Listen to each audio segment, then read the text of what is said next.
Hi everyone, Sandra Carr-Moore here. So I have been thinking a lot about costing, and I found that that is one of the weaknesses of a lot of individuals and businesses, where they find it difficult to put a price on the services and the products that they are selling. Um, it is basically you have direct costs that are associated with the production of the product slash service and indirect costs that are associated. So for direct cost, it would be the literal input of the process, whether you're making a table, the wood itself that you would purchase. And for indirect cost, it would be like the light or any other supporting things that you have to get to support the infrastructure, the trucking, and to get the wood to the location, stuff like that would be indirect cost. And there are other things that you need to look into, other expenses, labor, expenses that are specific to this particular product, this particular service.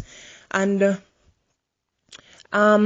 it also goes over into the employment part of life, where persons in the private sector generally come at you to ask you how much would you want to earn. And I believe that is a very wrong thing for them to do. I am more in agreement with what the public sector does, where they establish scales for the different positions, and that way they are better able to manage their budget. So, I mean, this is what I'm recommending to all persons as it relates to employer-employee costing for services rendered.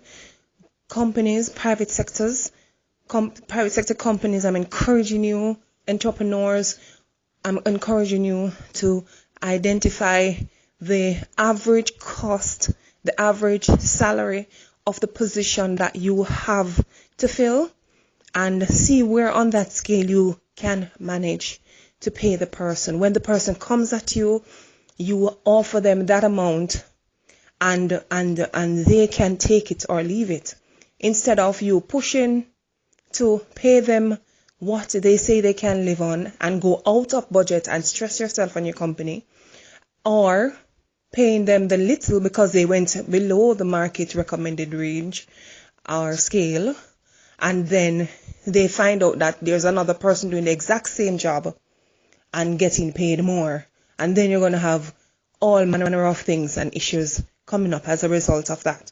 So this is something that I have dealt with on a personal as well as a professional level, and I just want to jump this to say, I mean, make it easy on yourself. Develop a scale, that way you can plan your budget and stick to it as best as possible. Alright, it's possible to get someone who knows what they're doing and who will work for the cost, the salary, whatever costing aspect of it, that you are offering. So trust yourself, trust your costing process, and you must evaluate it. Every one of your processes that you have in place, you must evaluate and ensure that as costs move, you have to increase your price to balance off that you more than break even, but at least break even. All right? Blessings.